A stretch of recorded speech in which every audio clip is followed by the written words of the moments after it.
Okay okay Hussain గారు ఇప్పుడు దాకా కృష్ణాంజనేయులు గారు మాట్లాడారు. ఆయన సీనియర్ జర్నలిస్ట్, అలాగే విశ్లేషకులు కూడాను. ఆయన చాలా క్లియర్ గా చెప్తున్నారు అసలు కొనసాగించేటటువంటి అవకాశాలు లేవు, ఎక్కడా కూడా కనబడట్లేదు, ఆల్రెడీ రిజైన్ చేసిన వాళ్ళు అంటూ కూడా ఆయన చెప్తున్నారు కదా. ఏ రకంగా మీరంతా ముందుకెళ్ళబోతున్నారు? దాదాపుగా 1,00,000 మంది అనేటటువంటి వార్తలు వస్తున్నా కూడా ఒక 70,000 మంది వరకు కూడా రిజైన్ చేశారనేటటువంటి ఇష్యూ ఉన్నటువంటి నేపథ్యంలో రిజైన్ చేసినటువంటి వాలంటీర్లంతా ఏ విధంగా ముందుకెళ్ళబోతున్నారు?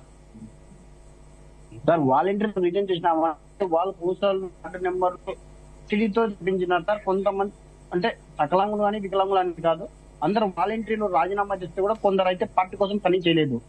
ఎందుకంటే పార్టీ కోసం చేస్తే గుర్తింపు పడతారు కాబట్టి ఊరికి వాళ్ళు రిజైన్ వరకు చేపించుకొని కూడా దూరం అయితే కొందరు వాలంటీర్స్ ఉన్నారు సార్.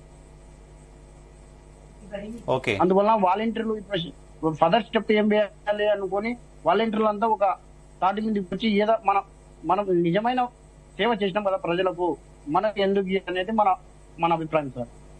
అసలు ఎందుకు ఈ రాజకీయ క్రీడలో భాగమయ్యారు అంటారు రాకేష్ గారు? మీరు కూడా రిజైన్ చేశారు కదా, ఎందుకు రాజకీయాలకు అతీతంగా సేవ చేయాలి కానీ ఎందుకు రాజకీయాల్లో ఒక భాగం అయిపోయారు మీరు కూడా?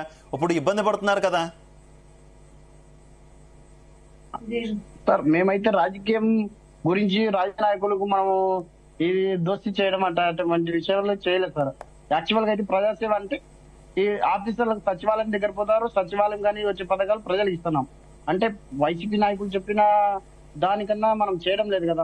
నా విషయంలో అయితే మేము చేయలేదు సార్. ఎందుకంటే వాళ్ళకి మనం ఎదురు తిరిగి మాట్లాడతాం. ఎందుకంటే వార్డు కౌన్సిలర్ అయినా కూడా వార్డు కౌన్సిలర్ ప్రజలకు సమస్యలు తెలుసుకునే వాళ్ళు కౌన్సిలర్లు అవుతున్నారు ఈ కాలంలో. ఓకే రాకేష్ గారు.